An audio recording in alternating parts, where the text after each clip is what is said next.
बिस्मिल्लाहिर्रहमानिर्रहीम। अस्सलाम वालेकुम। कैसे हैं व्यूवर्स? उम्मीद करती हूँ सब खैरियत से होंगे। कहानी को आगे से शुरू करते हैं। जकी ने अगले ड्रामे के लिए जब हीरोइन के तौर पर युसरा को मुंतखब किया तो सबसे पहला एतराज इश्तियाक साहब को हुआ। पागल तो नहीं हो गए हो तुम जकी? सजीला जैसी जानी मानी टॉप हीरोइन को छोड़कर तुम एक एक्स्ट्रा को अहमियत दे रहे हो। इश्तियाक साहब जकी की इस किस्म की बातों से बेकाबू हो जाते थे। बाबा, युसरा में आगे बढ़ने में बहुत गैटस मौजूद है और अगर कोई उसका काम का अहल है तो मैं क्यों ना उसे मौका दूं। जकी ने अपना लहजा हत्तल बुकान मुतवाजन ही रखा था। ओ प्लीज जकी, सजीला को छोड़कर मैं किसी भी नई लड़की को अपने ड्रामे में हीरोइन की जगह देकर तजर्बा नहीं करना चाहता। सजीला ही बेस्ट रहेगी और फिर सजीला ये बिल्कुल भी बर्दाश्त नहीं करेगी कि हम लोग उसे छोड़कर किसी नई लड़की को उसकी जगह दे दें। असल बात इश्तियाक साहब के मुंह पर आ गई थी। अव्वल फिक्र इन्हें यही थी कि सजीला तो ये सुनकर ही बिछड़ जाएगी, फिर जकी के साथ उसका रिश्ता भी तय हो चुका था। इश्तियाक साहब उसे नाराज नहीं करना चाहते थे। बाबा, सजीला कौन होती है बर्दाश्त करने वाली और ना करने वाली? इस बात का डिसीजन हम लेंगे कि किस रोल के लिए कौन सी लड़की परफेक्ट हो सकती है। और माफ कीजिएगा, सजीला इज अ मॉडल। अच्छी है, एक्टिंग मुझे उसकी बिल्कुल भी पसंद नहीं है। जो भी रोल करती है एक ड्रामाई अंदाज में करती है। युसरा की अदाकारी में उसके एक्सप्रेशंस में एक जहान सी होती है, एक जान सी होती है। मुझे लगता है वो इस कैरेक्टर के लिए परफेक्ट रहेगी। जकी बात पर इश्तियाक साहब दिल से कायल हो चुके थे क्योंकि युसरा वाकई अपने सीन में जान डाल देती, लेकिन मान नहीं सकते थे क्योंकि सजीला के परस्तार उसकी खूबसूरती और बेवाकी के दिलदार थे। वो बोल्ड सीन करने पर ना घबराती थी ना ही इनकार करती थी, लेकिन युसरा ड्रामा साइन करने से पहले कह देती थी कि वो ऐसे सीन बिल्कुल नहीं करेगी जिसमें उसे किसी लड़के से मानका करना पड़े। वो रोमांस के सीन में भी फासला बरकरार रखेगी और जुमलों की अदायगी में भी लफ्जों के बेबाकाना अल्फाज नहीं बोलेगी, ना ही ऐसे लिबास पहनेगी जो हद दर्जा चुस्त हो। यही वजह थी कि वो कम पैसों पर भी काम करती थी लेकिन अपने मेयार को कायम किए हुए थी। यही बात जकी को उस लड़की की तरफ माइल करने लगी। वो संजीदा सी सुलझी हुई सी लड़की थी, अपने काम से काम रखती थी, वहां मौजूद सेक्टर से ज्यादा फ्री नहीं होती थी, धीमे लहजे में बात करती थी, एक लिहाज से था जैसे वो अपने मुकाबिल के दरमियान कायम रखती थी। ये सब बातें जकी को युसरा की बेहद पसंद थी। अभी जकी अपने वालिद की इस बात के लिए कायल कर ही रहा था जब जकी के मोबाइल पर सजीला की कॉल आने लगी। जकी ने मोबाइल की स्क्रीन पर जब सजीला का नंबर चमकता हुआ देखा तो कोफ्त में मुब्तला हुआ। इश्तियाक साहब ने जब जकी के चेहरे के बदलते तासरात देखे तो समझ गए कि सजीला की कॉल होगी, क्योंकि जकी का मूड सजीला के नाम पर ही खराब होता था। अगर सजीला है तो उससे जरा तमीज से बात करना, मंगेतर है वो तुम्हारी। इश्तियाक साहब ने जकी को पहले ही मुतनब्बा कर दिया, जानते थे कि वो सजीला से चिढ़कर बात करता है। जबरदस्ती की गले पड़ी मंगेतर, जकी ने तलख लहजे से कहा और उसके बाद फोन उठा लिया। हाय स्वीट हार्ट, कहाँ गायब हो? सजीला का बेबाक अंदाज जकी को जिद सा कर देता था। ये कैसा सवाल है सजीला? जाहिर है मेरा लाइन ही ऐसी है, मुझे फुर्सत के लम्हात जरा कम ही मिलते हैं। हाँ, फुर्सत के लम्हात मिलते तो कम है और जो मिलते हैं वो युसरा की नजर को जाते हैं। दिल में दबी हुई जलन थी जिसकी अमेजिश सजीला के लफ्ज और लहजा दोनों ही कर रहे थे। ये युसरा का क्या जिक्र है? कोई जिक्र नहीं है मेरे लिए, वो इतनी अहम हरगिज नहीं कि मैं उस फजूल लड़की को अपने मौजू गुफ्तगू का हिस्सा बनाऊं। बस मैं कुछ नहीं जानती जकी, मैं तुम्हें पिक करने आ रही हूँ। फाजिल ने एक पार्टी पर इनवाइट किया है, मुझे तुम्हारा कोई बहाना नहीं सुनना, तुम मेरे साथ चल रहे हो। सजीला ने पहले ही जकी के पास इनकार की गुंजाइश नहीं छोड़ी थी। जकी खामोश हो गया। मैं पिक कर रही हूँ, तुम तैयार हो जाओ। जकी ने फोन बंद कर दिया और आधे घंटे बाद सजीला की गाड़ी का हॉर्न बजने लगा। जकी तैयार हो चुका था। कुछ उसे ये भी उम्मीद थी कि शायद फाजिल की पार्टी में युसरा भी इनवाइटेड हो, लेकिन जहां वो सजीला के साथ पहुंचा, जो कोई रेस्टोरेंट नहीं एक मशहूर होटल में बनाया गया एक क्लब था, जहां पर वो तूफाने बदतमीजी शामिल थी जो एक आम तौर पर क्लबों में होती थी। सजीला भी साड़ी पहने हुई थी, वो भी इंडियन स्टाइल में। आज से पहले जकी को इस बात से गर्ज नहीं थी कि सजीला क्या पहनती है, लेकिन आज चाहते हुए भी वो इसके साथ एक रिश्ता तो जोड़ ही चुका था, इसलिए उसका लिबास देखकर फौरन उसे टोक दिया। ये क्या है? ये क्या पहना है तुमने? तुम्हें ये लिबास पहनने के काबिल नजर आता है? जकी के घूरने पर सजीला हंसने लगी। ओ कम ऑन जकी, तुम क्या आम मर्दों की तरह रिएक्ट कर रहे हो? इसलिए कि मंगेतर के मामले में मैं एक मर्द ही हूँ। बहरहाल आइंदा मैं तुम्हें ऐसे लिबास में ना देखूं। सजीला गाड़ी रोड पर ला चुकी थी, इसलिए जकी से बदमजगी नहीं चाहता था, इसलिए बात को सहूलत से खत्म कर दिया। लेकिन क्लब के अंदर दाखिल होते ही उसने हैरत से सजीला को देखा, जहां खुले आम ड्रिंक और बेहुदा डांस किया जा रहा था। सजीला जकी की नजरों को नजरअंदाज करके उसका हाथ पकड़े उसे डांस फ्लोर पर ले गए। चलो ना जकी, कपल डांस करते हैं। एक तेज और बेहंगम इंग्लिश सॉन्ग पर लोग डांस के नाम पर बेहुदगी को ही परवान चढ़ा रहे थे। जकी अपना हाथ सजीला से छुड़वा गया। ये पार्टी है फाजिल, ये पार्टी दी है फाजिल ने, कहाँ है वो बुलाए, अरे ये जगह इस काबिल है कि यहाँ किसी को बुलाया जाए। जकी को तपा तपा देखकर सजीला हंसने लगी। फाजिल ने नहीं बुलाया जकी, मैंने झूठ बोला था, मैं तुम्हारे साथ अच्छा टाइम स्पेंड करना चाहती थी। सजीला की बात सुनकर वो भभक्का, उसका दिमाग भग से उड़ गया। सजीला, तुम्हें ये जगह मिली थी मेरे साथ टाइम स्पेंड करने की, तुम्हें जगह इस काबिल लगती है कि यहाँ चंद घंटे गुजारे जा सके। जकी अभी सजीला को गुस्से से लफ्ज चबा चबा कर बोल रहा था जब एक जोरदार थप्पड़ पर एक नौजवान डांस फ्लोर पर जमीन पर जाकर गिरा था। उसके गिरते ही लोगों का शोर सा मच गया, म्यूजिक भी बंद हो चुका था। तुम्हारी हिम्मत भी कैसी हुई मेरे साथ इस किस्म की बदतमीजी करने की। सामने खड़ी लड़की को देखकर जकी के होश उड़ गए थे। फवाद की पूरी रात जाकर गुजरी थी। जैसे जैसे रात सिरक रही थी उसका दिल डूबे जा रहा था। आंखें बंद करता तो महरू का रोता हुआ चेहरा दिखाई देने लगता। कानों में उसकी आवाज सुनाई देती, फवाद प्लीज मुझे बचा लो, मैं सिर्फ तुमसे मोहब्बत करती हूँ। मुझे किसी ने किडनैप किया है, मैंने कोई निकाह नहीं किया, मैंने तुम्हारे अलावा किसी को नहीं चाहा, फवाद मुझे बचा लो। फवाद बेचैनी से उठ बैठा था। बेबसी ऐसी थी, सही नहीं जा रही थी। सुबह की रोशनी चारों सूब फैल चुकी थी। दिल का ये आलम था कि माही बेआब की तरह मचल रहा था, तड़प रहा था। अगर खुद किसी नैप भी हुई थी, खुद किडनैप भी हुई थी तो इज्जत तो खो चुकी होगी। ऐसा कौन सा मर्द है जो किसी औरत को यूं किडनैप करके ले जाए और उसे अपनी हवस का निशाना ना बनाए। वो एक ऐसी लड़की जो कि दुल्हन के लिबास में हर जिबाइश के साथ मौजूद थी। एक मर्द होते हुए भी वो अपना जब्त खो बैठा था। पहले आंखों से आंसू टिप टिप निकलने शुरू हुए। उसके दिल में दबी दबी सिसकियां उठने लगी। अपने दोनों हाथों से अपना चेहरा छुपाए फूट फूट कर रो रहा था। महरू वापिस आ जाओ ना यार, कहाँ ढूंढूं तुम्हें, रोते वो बेबसी से कह रहा था। फवाद, महरू ने यकदम से उठने की कोशिश की। ख्वाब में फवाद उसे हाजिम के शिकंजे से लेकर जाने ही वाला था। किसी ने फवाद की कमर पर फायर किया था। महरू का तड़पना लाजमी था। बेख्तियार फवाद को पुकारते हुए उठने लगी थी, लेकिन किसी की गिरफ्त में थी। इस वक्त महरूनिसा हाजिम के सार में थी। फवाद का नाम बेख्तियार महरूनिसा के मुंह से सुनकर एक दिल फरेब सी मुस्कुराहट नींद की गनूदगी में भी हाजिम के चेहरे पर फैली थी। महरूनिसा ने उसके हाथ खुद से पीछे किए और उठकर बैठ गए। पूरा वजूद ही दर्द से चूर था। पूरी रात उसने हाजिम के जुनून और वहशत की नजर की थी। हाजिम ने जरा भी नरमी नहीं दिखाई थी। उसके लिखे हर लफ्ज को उस पर आजमाया था। शादी एक मुकद्दस रिश्ता है और एक दूसरे के एहसासात को बड़े प्यार और अपनायत से समझने का नाम है। लेकिन इस एक रात में महरूनिसा ने शादी के नाम पर सिर्फ अजियत सही थी, ना काबिले बर्दाश्त अजियत। हाजिम ने महरूनिसा का जेवर उतारा नहीं था बल्कि नोचा था। कान पर जख्म, गले पर गुलूबंद, यकदम नोच कर उतारने से गले पर जख्म। चूड़ियों वाली कलाई को जिस जोर से पकड़कर उसने दबोच कर चूड़ियों को उतारा था, कांच की चूड़ियां टूटकर महरू के हाथ को चीरती हुई उतरी थी। कोई फर्क नहीं था सामने बैठे हाजिम और उसके कुत्ते में। एक जानवर को इंसान के रूप में देखा था। महरू का चीखना, तड़पना, रोना इस शख्स के जुनून के आगे बेमानी था। महरू को नहीं लग रहा था कि वह शोहर के साथ है, बल्कि ये महसूस हो रहा था किसी दरिंदे नुमा इंसान की हवस का निशाना बन रही है। सुबह उसमें इतनी हिम्मत भी नहीं थी कि अपने कदमों से चल सके। वो बेड के क्राउन से टेक लगाकर बैठ गई। रात सही जाने वाली अजियत उसके चेहरे पर रकम थी। आंखें रो रो कर सूज चुकी थी। बराबर में सोए उसके सफाक शोहर की एक यही तो फरमाइश थी कि उसके आंसू रुकने नहीं चाहिए, और पूरी रात महरूनिसा के आंसू जारी रहे थे। महरूनिसा को इस शख्स से नफरत तो उसी वक्त होती थी जब ये मालूम हुआ कि वो उसे अगवा करके लाया, लेकिन जितनी नफरत इस वक्त महसूस हो रही थी उसकी कोई हद ही नहीं थी। बराबर लेटे शख्स पर वो एक नजर डालने को भी तैयार नहीं थी। हाजिम ने हमार आलूद आंखें खोलकर महरूनिसा के सते हुए चेहरे को देखा था, फिर मखमूर लहजे में बोला, मेरी जान, रात भर मैंने इतनी मोहब्बत तुम पर निछावर किया और नींद में तुम मेरे रकीबे जाना का नाम लेकर उठो तो ये तो मेरे साथ ज्यादती है। महरूनिसा ने उसकी तरफ एक नजर नहीं डाली थी। चेहरे पर नागवारी सी उदाई थी। रुख मोड़े ही बैठी रही। वो हंसकर उठकर बैठ गया। बैठ के ग्राउंड से टेक लगाई और अपना चेहरा महरू के कंधे पर रखकर उसे इस्तहाजिया मुस्कुराहट के साथ देखकर धीरे से बोला, तुमने तो मुझे ये एहसास दिला दिया महरूनिसा कि रात भर का मेरा प्यार भी तुमसे कम था, जब भी तुम अपने साबका आशिक को भूल नहीं पाई। हाजिम की तन से बड़ी बातें और जहरहंद लहजा सहने से बेहतर था वे उठकर चली जाए। इसलिए नकाहत के बावजूद वो बैठे से उठने लगी, लेकिन अगले ही लम्हे वो उसके दूसरे कंधे पर बाजू फैलाकर उसके दूसरे कंधे को पकड़कर उससे करीब किया और दूसरे हाथ से उसके दोनों जबड़े हाथ में लेकर उसके चेहरे का रुख जबरदस्ती अपनी जानिब किया और जोर से दबाया कि महरूनिसा बिलबिला उठी। लेकिन वो कहर भरी नजरों से उसे देखते हुए बोला, मेरी बात अभी खत्म नहीं हुई है मेरी जान। अगर कोई मेरी बात पूरी सुने बिना ही उठकर जाने की कोशिश करे तो बहुत बुरा लगता है मुझे। आइंदा ख्याल रखना। ये कहकर उसे चेहरे को छोड़ दिया, लेकिन उसे अपने पहलू से जुदा नहीं किया।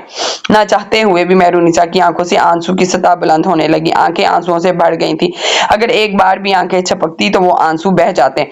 हाजिम का गुस्सा कम होने लगा था। बड़ी दिलचस्पी से वो उसके आंसू से बड़ी हुई आंखों को देख रहा था, जो शायद रुखसार पर गिरने को तैयार थे लेकिन अभी गिरे नहीं थे। Wow, what a beautiful your eyes. पता है मेहरुनिसा, तुम्हारी झील जैसी आंखों में ये ठहरे हुए आंसू मुझे कितने अच्छे लगते हैं।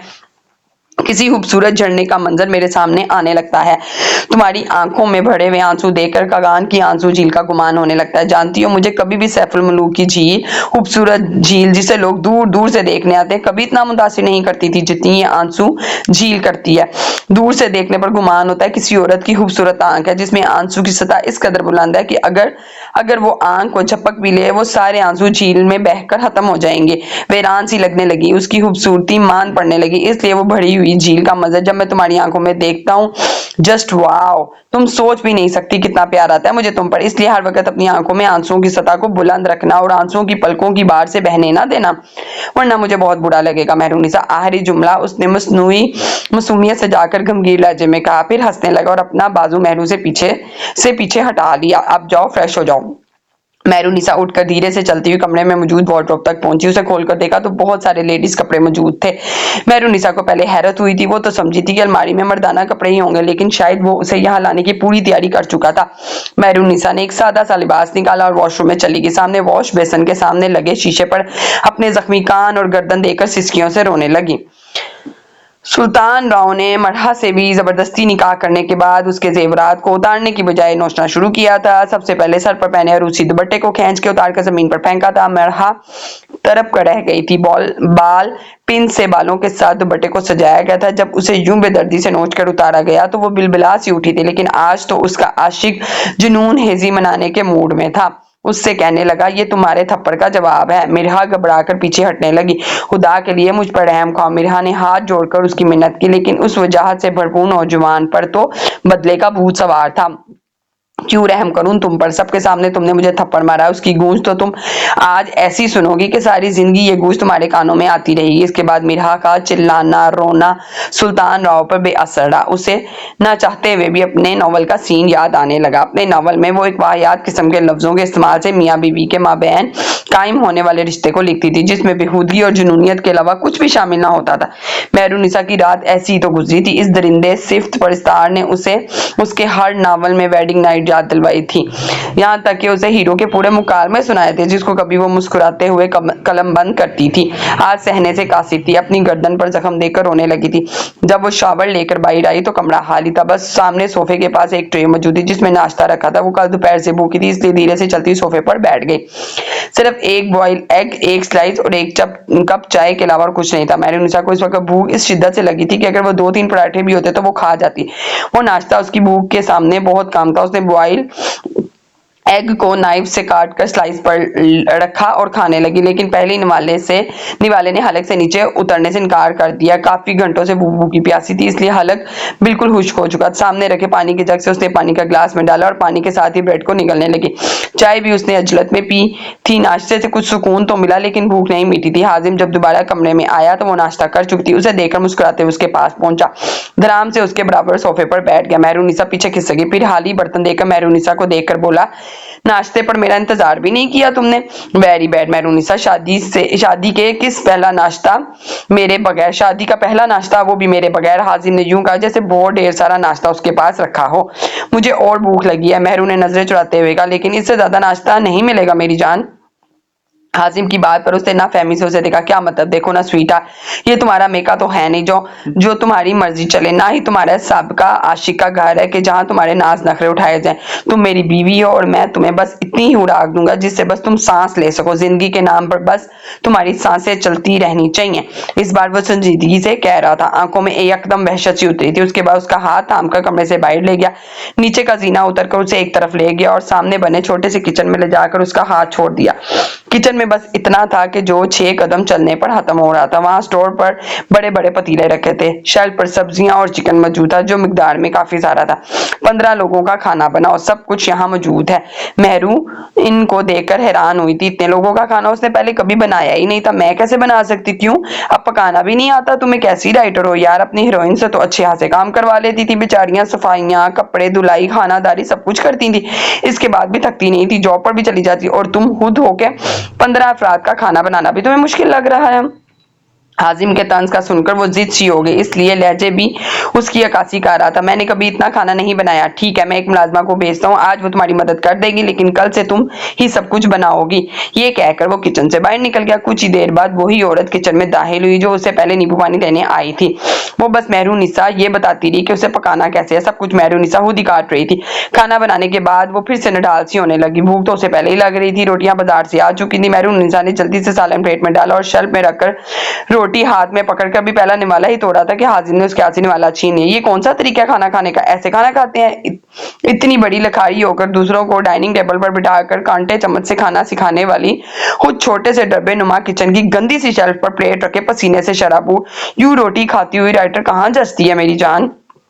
इस वक्त मेहरुनिसा का ये हाल था, अगर उसे रोटी ना मिली तो शायद वो बेहोश हो जाएगी।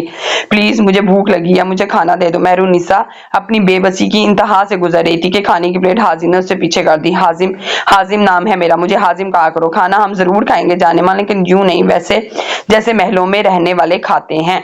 तुम्हारा भी कसूर नहीं है, तुम मिडिल क्लास घराने से आई हो, लड़कियों के बारे में लिख लिख कर वैसी ही होती जा रही हो। लेकिन सोचो ना स्वीट हार्ट, मैं तो सूटेड बूटेड किस्म का बंदा हूँ। मुझे बुरा लगेगा अगर मेरी बीवी ये जहलाना तरीका अपनाएगी तो। जाओ अपने कमरे में जाओ, फ्रेश हो जाकर अच्छा सा लिबास पहनो, फिर लंच करेंगे। एक एक लम्हा मेहरुनिसा का सब्र आजमा रहा था। इस वक्त उस शख्स से बहस करना ही फजूल था। वो अपने कमरे में वापस आ गई। ना रुकने वाले आंसू थे जो बहा रही थी। पापा आप लोग कहाँ हैं? कहाँ हैं आप लोग? मुझे ढूंढ क्यों नहीं रहे? मुझ तक जल्दी पहुंच जाए ना पापा, मुझसे ये सब बर्दाश्त नहीं हो रहा। इस सियाद की कैद से मुझे रिहाई दिला दे, कोई एक लम्हा यहाँ गुजारना मुश्किल है। वो बेड पर बैठकर फूट फूट कर रो दी। वो कमरे में उसे एलईडी पर देखकर हंस रहा था। हाथ में जलता हुआ सिगरेट भी मौजूद था। ये तो अभी शुरुआत है मेहरुनिसा, तुम तो अभी से ही थकने लगी। बड़ी कठिन लंबी मुसाफत है जो तुम्हें यहाँ मेरे हर जुल्म को सहकर तय करनी है। बड़ा जहरहंद लहजा था। ये जहर तो पिछले कई महीनों से उसके वजूद में खून की तरह गर्दिश कर रहा था। सिगरेट से हाथ गहरा कश लेकर उसने बाकी सिगरेट वहीं कारपेट पर गिराया और पांव से मसल के कमरे से बाहर निकल गया। युसरा को इश्तियाक साहब ने ड्रामा करने से साफ इनकार कर दिया था। वो नहीं चाहते थे कुछ भी ऐसा हो जो सजीला को नागवार गुजरे। वो अपने ड्रामा में सजीला को ही हीरोइन में साइन करना चाहते थे और जकी को इस बात का इल्म नहीं था। युसरा परेशान थी, वालदा बीमार रहने लगी थी, बहनों के अखराजात भर गए थे और आजकल युसरा से छोटी बहन के रिश्ते आ रहे थे। युसरा इस पर भी संजीदगी से सोच रही थी, चाहती थी कि बहनों की जल्दी शादी कर दे ताकि इस मीडिया के दलदल से भी निकल सके। अब तक इज्जत बचाए हुए काम कर रही थी। जकी और इश्तियाक साहब ऐसे डायरेक्टर्स में से थे कि औरत को इज्जत की निगाह से देखते थे और अपने किरदार पर मेहनत के अलावा गलत डिमांड नहीं करते थे। ना ही उनकी नजरें गलत थी, वजह यही थी ये काम उनका खानदानी था। पहले इश्तियाक साहब के वालिद करते थे। उस वक्त हिंदुस्तान और पाकिस्तान अहम कौमियत थी, सब मिलकर टीवी और फिल्म इंडस्ट्रीज चलाते थे। हया और पाकीज़गी की चादर ओढ़े एक बमकसद फिल्में और गाने पिक्चराइज होते थे। बेहयाई और फहाशी को ग्लैमराइज नहीं किया जाता था जो आजकल रोमांस लाजमी हिस्सा समझा जाने लगा है। लेकिन इश्तियाक साहब ड्रामे को बेदौरे जदीद के मुताबिक बनाने लगे थे। लेकिन कभी किसी हीरोइन और हवातीन अदाकारों के साथ कभी गलत डिमांड नहीं की थी जो बीच से डायरेक्टर्स करते थे। युसरा ने 2 ड्रामे इश्तियाक साहब के साथ किए थे, लेकिन सब उसे वहां से भी जवाब हो गया। इसलिए कुछ ऐसे डायरेक्टर्स जिनकी गुज़िश्ता दामों के काम के दौरान युसरा को कॉल आ रही थी, काम की ऑफर भी थी। इस वक्त तो युसरा को जकी ने हीरोइन के किरदार देने की ऑफर कर दी थी, इसलिए युसरा ने साफ इनकार कर दिया। लेकिन अब मजबूरन युसरा को इन्हीं से ही राब्ता करके अपने लिए काम मांगना पड़ रहा था। इनमें एक नौजवान डायरेक्टर ने उसे होटल का एड्रेस दिया और वहां के क्लब में ले गया। हालांकि युसरा ने शलवार कमीज में आई थी। वो डायरेक्टर नशे में पहले से धुन था। युसरा के साथ पहले तो डांस कहने लगा। उसके लिए युसरा के पास एक रोल था जो एक क्लब डांसर का है, इसलिए वो पहले उसके साथ डांस करके उसका कॉन्फिडेंस देखना चाहता था। युसरा हद दर्जा घबराई थी। इस वक्त हाथ बिल्कुल खाली, काम की अशद जरूरी थी, इसलिए मजबूरन उसके साथ डांस फ्लोर पर डांस करने लगी, लेकिन फासला बरकरार रखने की कोशिश कर रही थी। जिसे मुखालिफ शख्स उसकी ये कोशिश नाकाम करते हुए उसे अपने सार में जकड़ चुका। फिर उसके कजन उसके करीब जाकर बोला, अगर तुम्हें काम चाहिए तो उसके लिए मुझे खुश करना पड़ेगा स्वीट हार्ट, मैं तुम्हें अपने ड्रामे में हीरोइन का रोल दे दूंगा। अपनी गिरफ्त युसरा के गिर्द मजबूर करते वो नशे की खुमारी में कह रहा था, मुझे छोड़ो प्लीज, मैं इस किस्म की एक्टर नहीं हूँ, मुझे नहीं चाहिए कोई काम। युसरा की बात पर वो नौजवान कमीनगी से हंसने लगा। और रेली युसरा, किस दुनिया में रहती हो तुम? जिस मीडिया से तुम रिलेटिव हो वहां आने से पहले इज्जत को उतार कर टाटा बाय बाय कहा जाता है, फिर अंदर आने की इजाजत मिलती है। ये कहकर वो फिर से हंसा। सीधा सीधा कहो, तुम अपने रेट बढ़ाना चाहती हो? ये सुनकर तो युसरा के कानों की लू सुर्ख हुई थी। युसरा ने हाथ उसके सीने पर रखकर पूरी कुव्वत लगाकर उसे धक्का दिया और वो नौजवान दूर जा गिरा। तुम्हारी हिम्मत कैसे हुई मुझसे इस किस्म की बदतमीजी करने की? वहां मौजूद सब लोगों की नजरें अब युसरा और उस नौजवान पर थी। वो लड़का खड़ा होकर युसरा को मुगालियात बकने लगा। ओ यू ब्लडी बिच, बकाऊ औरत, तुम्हारी इतनी हिम्मत कि तुम मेरे साथ यूं पेश आओ? वो धारते हुए बोला। जकी तो सुनकर बिछड़ सा गया। उसका गिरबान पकड़कर उसे खड़ा किया और मारना शुरू कर दिया। शर्म नहीं आती तुम्हें एक शरीफ लड़की को गाली देते हुए? जकी ने उसके मुंह पर मुक्का मारा था इससे पहले कि वो तैश में मजीद उसे लहूलुहान कर देता। वहां मौजूद सब लोगों ने इन दोनों को एक दूसरे से पीछे किया। तुम कौन होते हो बीच में आने वाले? उसके बाप, भाई या दलाल? वो शख्स बिना लिहाज के मुंह में बोल रहा था। जकी को चंद लड़कियां लड़कों ने मजबूती से जका रखा था। जुबान संभाल के बात करो वरना जान से मार डालूंगा तुम्हें। जकी बेकाबू सा होने लगा। सजीला तो उसे इतने गुस्से में देखकर दम बहुद रह गई।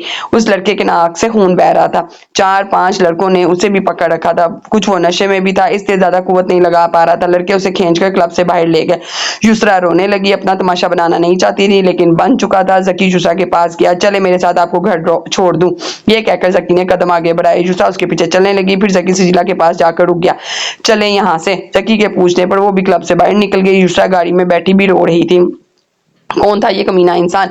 जकी भी गुस्से में था। सवाल उसने पीछे बैठी युसरा से पूछा लेकिन जवाब गाड़ी ड्राइव करती सजीला ने दिया। एक नया डायरेक्टर है, ड्रामे बनाता है। सजीला उसे अच्छी तरह जानती थी, उसके साथ ड्रामा भी बना चुकी थी। युसरा आपके उसके पास क्या करने गई थी? जकी को हैरत हुई थी। जब वो उसे काम दे रहा था तो उसे शोहरत की बुलंदियों तक पहुंचाना माहिर था, तो उसे क्या जरूरत थी किसी और के पास जाने की? मुझे काम की जरूरत थी, इसी रिश्ते में उसने मुझे बुलाया था। मुझे लगा रेस्टोरेंट में खाने के दौरान सब बातें तय करनी होंगी, लेकिन वो मुझे क्लब ले आया और गलत डिमांड करने लगा, इसलिए मुझे गुस्सा आ गया। ये बात सुनकर जकी को तो और भी गुस्सा आने लगा।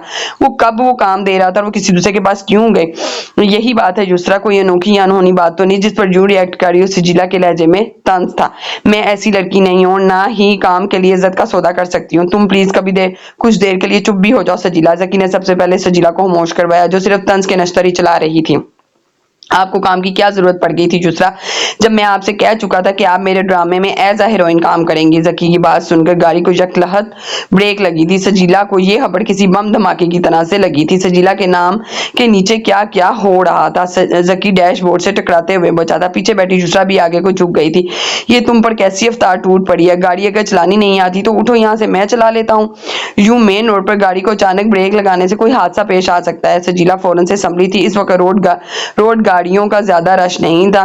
फिर दोबारा से गाड़ी चलाने लगी। युसरा उससे घर का पूछने लगी। युसरा ने अपने घर सामने गाड़ी रुकवाई। पसमानदा सा इलाका देखकर सजीला नाक चढ़ाने लगी। युसरा उतरकर अपने घर चली गई। सजीला गाड़ी दोबारा रोड पर ले आई। रहती कहाँ है ये? झोंपड़े में। और नखरे देखो इसके, कैसे पारसा बनी फिरती है। सजीला ने अपनी जलन निकालने की कोशिश की थी। वो पारसा है, अच्छी लड़की है वो। जकी की बात सजीला को सिरे से भी सर से लगा गई थी। बस सारी दुनिया तुम्हें वो अच्छी लगी है, वरना सारी दुनिया में वो तुम्हें वो अच्छी लगी है, वरना ना तो कोई उसे मुंह भी लगाना पसंद नहीं करता। खैर मुझे क्या, मेरा वक्त थोड़ी है कि इन जैसी कमी लड़कियों को डिस्कस करूं। सजीला नहुवत से भरे लहजे से बोली जकी को, बस सारी दुनिया में तुम्हें वही अच्छी लगेगी, वरना कोई और उसे तो मुंह लगाना भी पसंद नहीं करे। खैर मुझे क्या, मेरे वक्त थोड़ी है मैं इन जैसी कमी लड़कियों को डिस्कस करूं। सजीला नहुवत बड़े लहजे से बोली। जकी को उसकी बात सुनकर हद दर्जा अफसोस हुआ था, लेकिन बोला कुछ नहीं था। इस बेवकूफ लड़की से बात करना ही फजूल था।